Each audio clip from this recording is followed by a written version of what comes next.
So yeah, I'll go back outside and I'll grab the rest of the groceries, okay? I'm just gonna drop these ones off and oh no. Honey, you know that little girl that stopped by trying to sell us cookies and we said we didn't have any cash? Yeah, I think we should call her back. Anyways, guys, and denizens of the internet, this is today's project. It's a prop for a wall dagger with different sheets of paper, and it's set up to actually not be anything other than foam board and a quick little job and a fun thing that you can use for multiple things. This is a fun project. I hope you have fun doing it. And welcome back, everybody. Okay, so this project with the dagger needs the typical stuff that we've been using on several of these videos. Acrylic paint, depending on your dagger, some of this stuff will change, but you'll need some of this regardless on the build.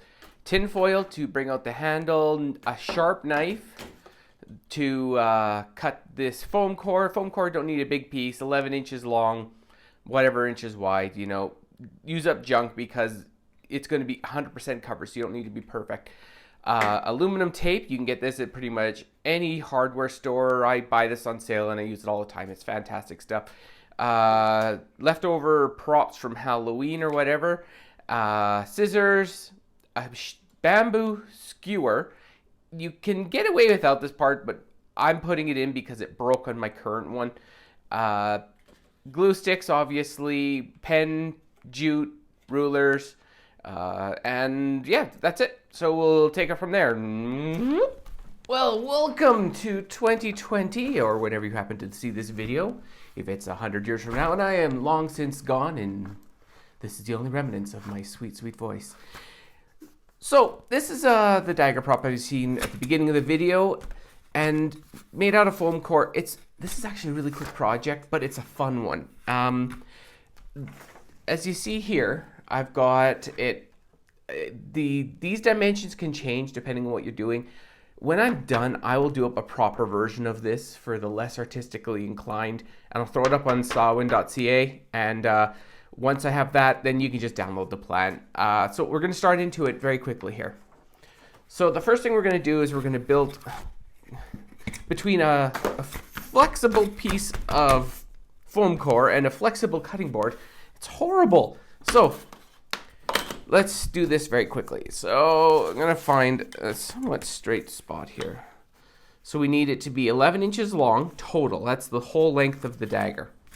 And so once again, and we're actually going to do, believe it or not, a little tiny bit of actual proper building here, because just this, to keep everything happy and hunky-dory, we have to build it right. If not, it's going to fall apart. So the whole length of the blade, including the tang, is 11 inches. Now, just the blade that sticks out of the wall is 6¼ inches. As you can see, I'm not being ridiculously specific here.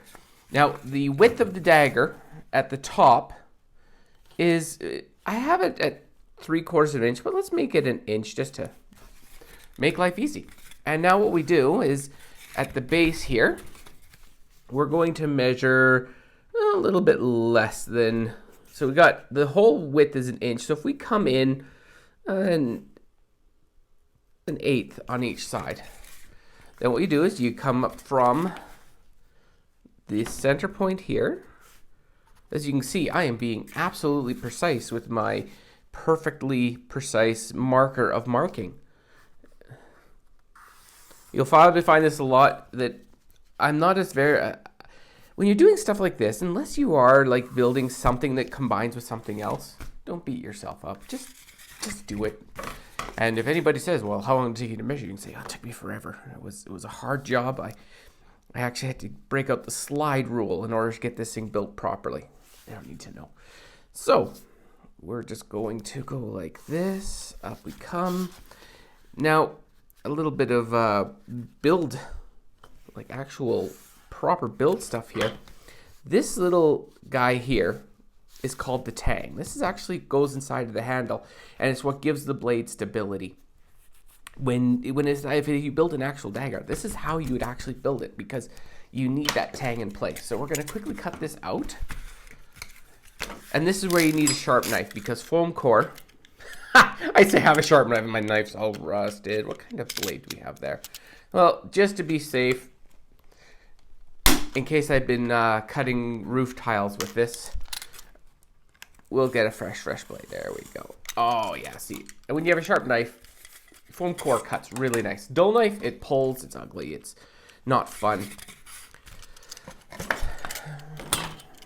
You know, while I was setting up for this, I went and found a ruler, then I found another ruler, then I found my third ruler. So now, for some reason, I have all 3 rulers sitting here ready to go. I'll give them all equal time, you know, and I'm an equal opportunity measuring device person. So,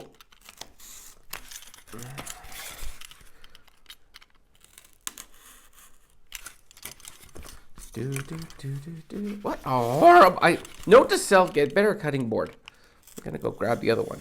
I cut a breakfast on it this morning, so it's dirty right now, so I couldn't use it for this. But the good news is I'm done with this, and it's out of the way. So I wasn't done with that. Wasn't done with that actually, because I need to cut out the cross guard. So now we'll do that out of. That's a little crooked, but it's no straighter. That one looks straighter. Now the cross guard, you can eyeball it. Once again, all this stuff don't have to be ridiculously crazy in its.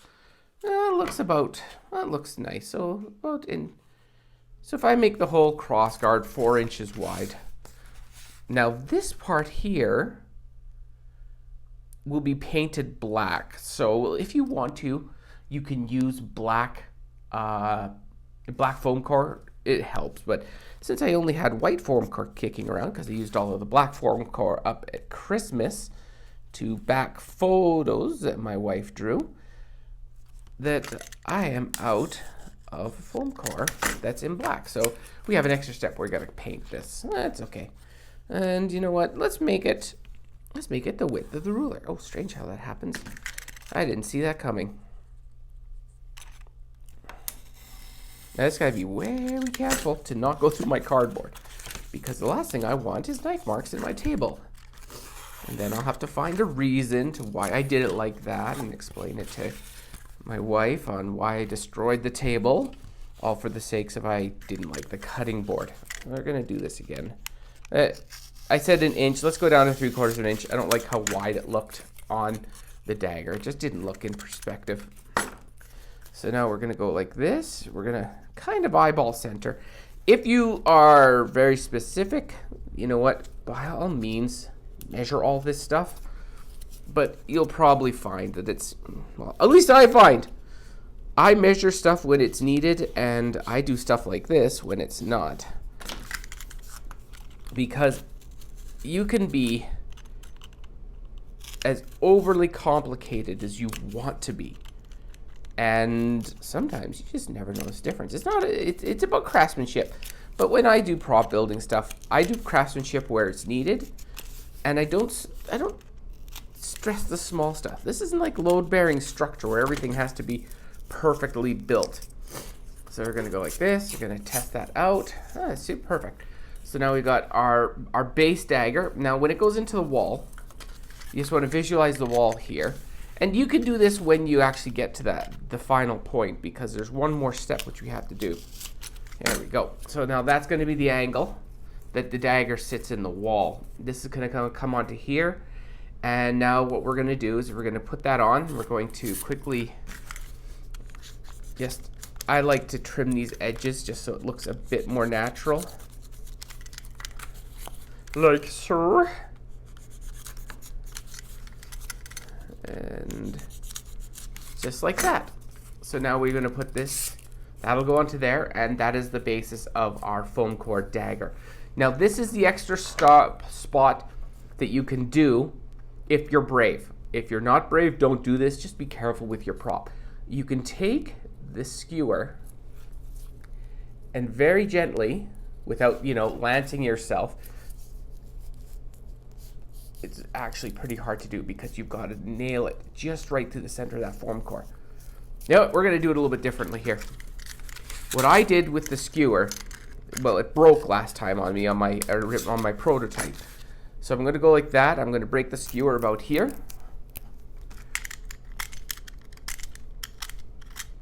Resharpen it. Stick one end in here. Take the other end, stick it through here. Whoops, not like that. There we go, like that. And where's my hole? Oh, there's actually a hole in both ends now. It's not being nice to me. So there we go. All it does, whoa, look how crooked that is. I did something wrong there. That looks straight. Okay, perfect.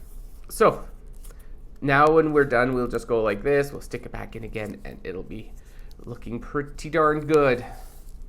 And you know, see, it's a little bit crooked. Once again, no one but me will notice that. And it'll drive me nuts. There we go. Just got to bend it a tiny bit. So now what I'm going to do is I'm going to quickly go paint this. And I'll be back. And actually what we'll do is before we paint this, we're going to go through and get this blade ready. So we're just going to disassemble that from the base.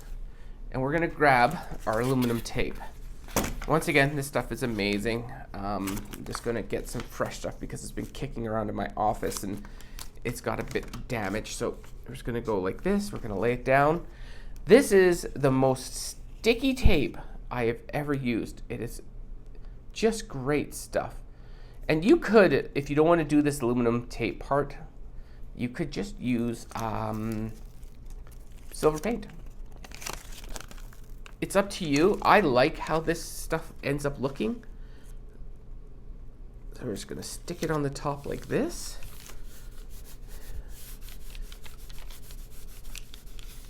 Like so. And it's going to stick to my... See what I mean about being super sticky? We're going to trim it here. I have to clean my scissors after because this stuff is horrendously. It gets it on to everything. Here we go. Ah!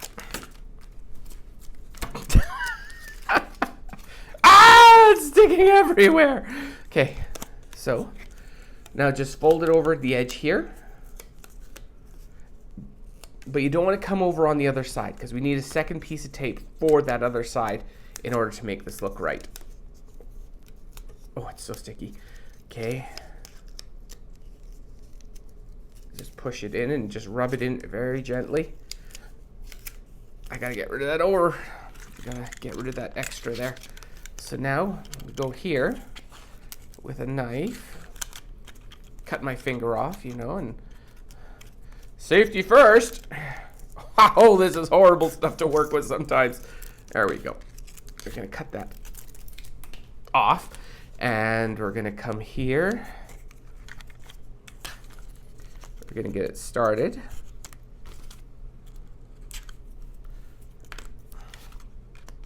We're going to get started from the other side, where I have a bit more to hold on to. No, I'm not cutting my fingers, don't worry. Strangely enough, I take a lot of self-responsibility because I don't want to hurt myself, which is really the main thing you should do when you're dealing with safety. And,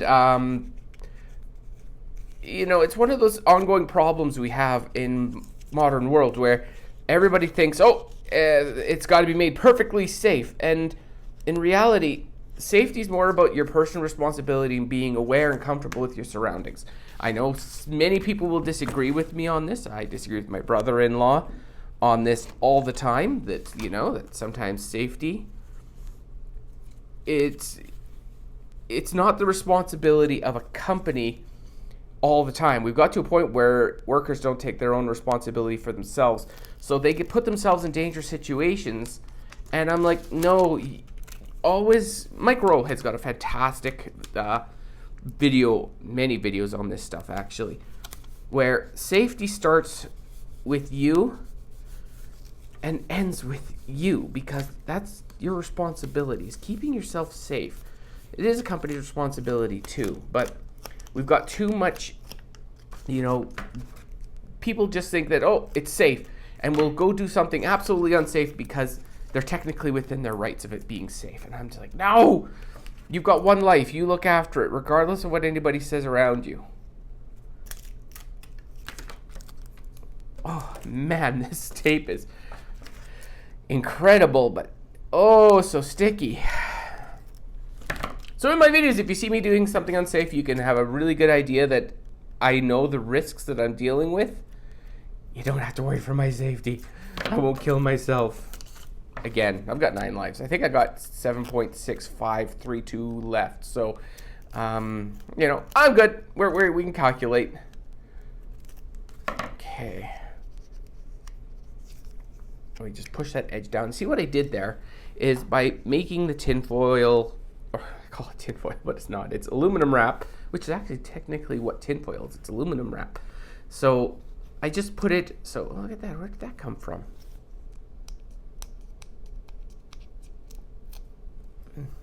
Something left over. So you end up just with a beautiful silver base of a dagger. This will be going into there, and you can see there is the start of our dagger. Now this is one thing that I like to do. You can choose to do it or not. This is 100% up to you. Is take a ruler, figure out where the blood groove would be. About there looks good. And just run something very gently up the center. You don't want it to be like so deep that it breaks the aluminum surface. Oh, look at that! That skewer's got a different angle on it. It wrecked it a tiny bit, but it'll look good. So we'll put these together so we don't lose them. And I'm going to quickly go paint this, and then we'll be back. And we're back. And to just refrain on what I was talking about earlier, it's the company's and the person's responsibility to look after yourself. One of the things I always do when I work on power tools, you can see it's a little tiny bit wet still, is I always, before I turn on the machine, I tell myself I'm going to cut my fingers off. And it sends a jolt through your system so big that it removes your, it stops you being complacent. And complacency is such a big killer and dangerous thing when you're working with tools. Is you never want to become complacent with what you're working with. So now what we're going to do is we're using some tin foil here just to bring up the thickness of the hand guard, not the hand guard, but the handle. So we'll just go like this, get it to a relatively good spot, and then wrap this around.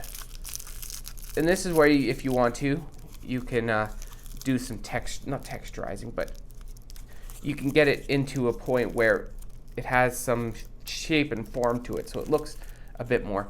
And this is just so when we put it all together, that handle, what's causing me a problem there? There we go. Okay, we're gonna take, oh, I see what the problem is. I put that handle just that little bit too far down, and it was interfering with the handguard. There we go. So there we go. So what this is just a way to make it look, you know what I'm going to do? I'm going to attach this handguard to the handle right now because it's floating too much and I don't like how it feels.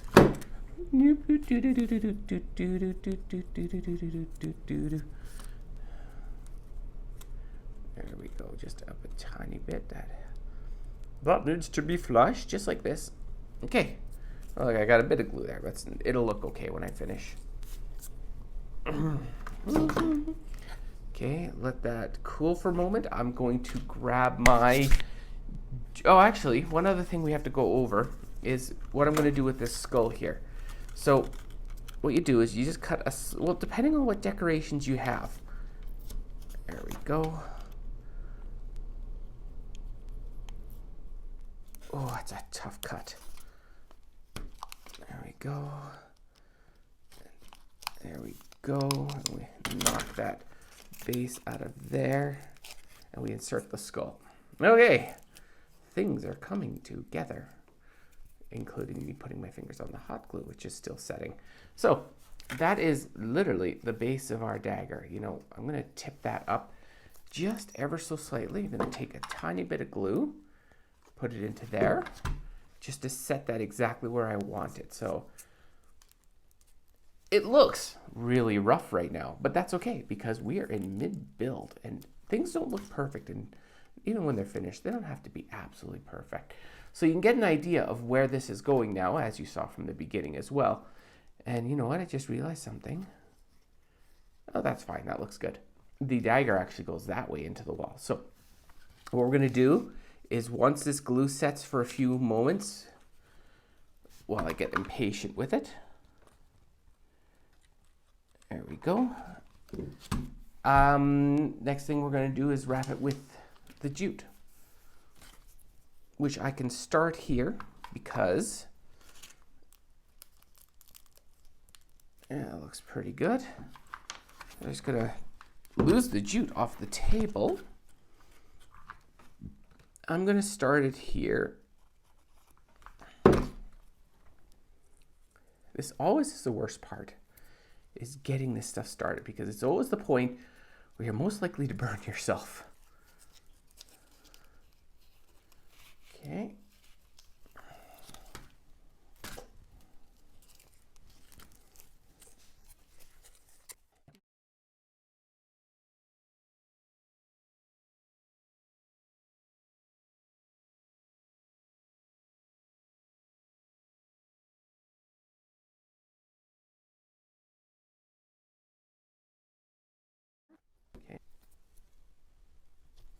There we are. So that gives us our dagger, our handle, and our blade. Let's spin that. Oh no, that was right. It goes like that. So we're going to be doing a bit more here on the actual handle itself to make it look a bit more aged. But this is where we are to here. Now,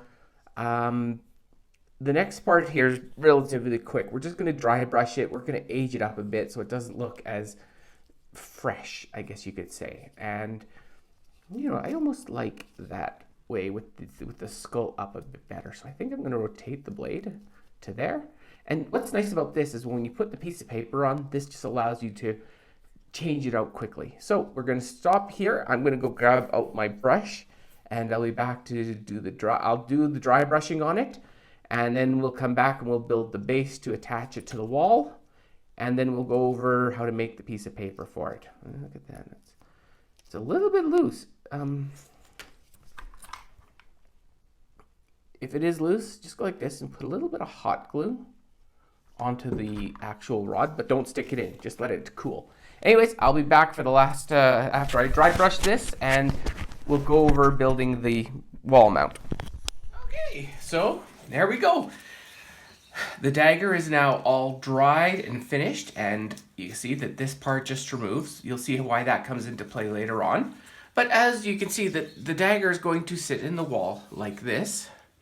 Up, I got a little bit of black that's skiffed out there I gotta go fix. But other than that, it looks pretty darn decent. I got a little bit of a space in that foam, but you'll never see it anyways, you know, once it's in place.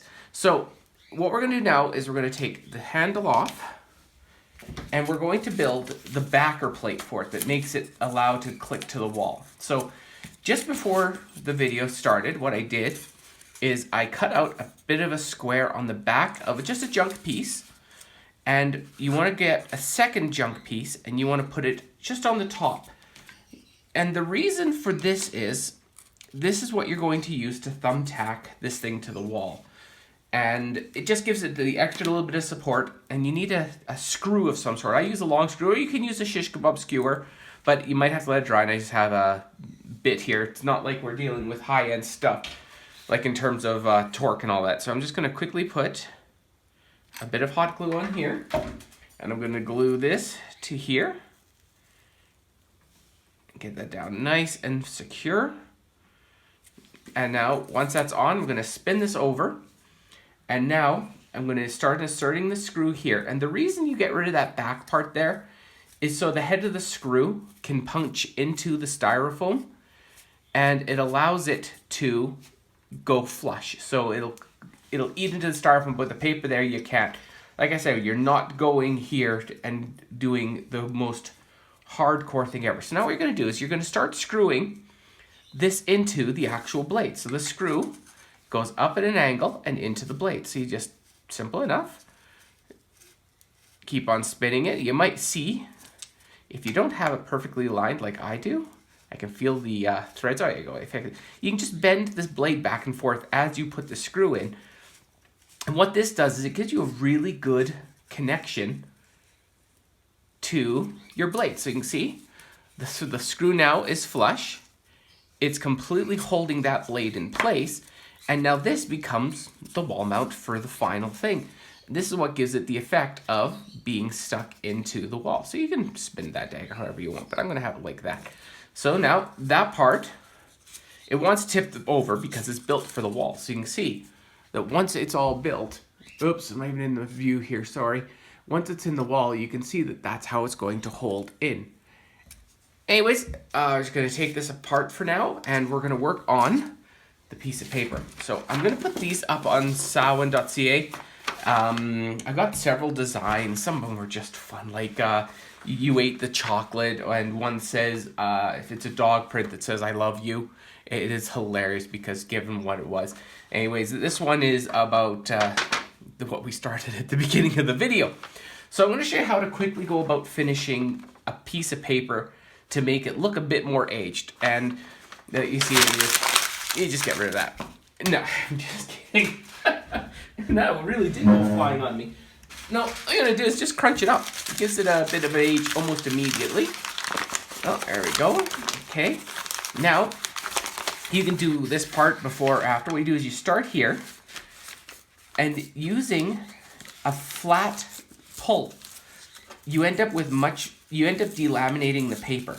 So you end up with a much wider edge on the paper rip than you would if you just go straight. So you see how I'm doing that? I'm starting it and then going horizontal. And look how much paper you get exposed. This is 100% up to you. You can do it however you want, but when I do stuff like this is what I like to do. And the thing is this is printed on laser, so the laser printer really likes to tear like this because the surface is actually just heated plastic particles. You know, you really need to know that about a laser printer, but now you do. So, you know, we always talk about microplastics and all that, and it's funny, the most amount of microplastics you can get is in toner, because that's all it is. It's like perfect microplastic. Anyways, so just keep on ripping, and you just create that beautiful rough edge. I'm going to do it one more time, and I'm going to show you how to go about finishing this to make it look like it belongs, like it's an old sheet of paper that has seen better days. You can do a little or as much as you want on this. So now, what I have here, and if my wife sees this video, I promise to clean off our dinnerware. And what you do is, this is just brown paint, this one, which is now all over my finger. Whoops, it's funny how that works. Put a little bit up there, no one's gonna notice it. So, what you do is you mix up a little bit of water with brown paint. You want it to be a pretty decent light text, like a very fluid. Now what you do is you take your sheet and you run, you know, you might not be able to see it perfectly, but you run your freshly exposed edge into that water. You don't have to be stupid clean about it. You just want to hit all the white paper, and the paint will really suck up into that ripped edge. It's paper, you know, it's like water and paper, and strange how that works. So just quickly do that all together. Get your hands all filthy, and just like that, you've re-aged your outside edge of the paper. So we're just going to put that there. Now this does have to dry for a while, and look at that, I got a bit of a, where I folded it, it ended up with a bit of ugliness. So I'm just going to quickly grab just a tiny bit more paint. There we go, looks yummy. Put a bit more there, and you could do this however. Have fun, you know, make it look messy. And you know, it's one thing, my digital files that you'll get will have most of this. Looks pretty good, but if you want to add a bit more, go for it. Have fun, you know, make it look messy, make it look real. It looks pretty real already, except for that bad toner line there. This here lightened up a bit more than I wanted it to, so I'm just going to throw it a bit more paint in. You know, where else do you as an adult get to do finger painting? I'm just going to do that again. Didn't like how bright that was there. Just didn't take the paint as much as I wanted it to. There we go. And up here, just a tiny bit more.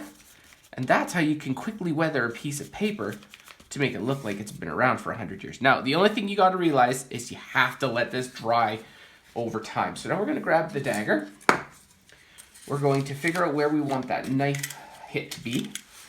About there, looks good. And what you do is you just cut in a small rectangle for where the blade cut passes through. Now, this needs to be a bit bigger, but what I like to do is, because the top of the blade is bigger than the bottom of the blade, you don't want it to be a full width all the way through.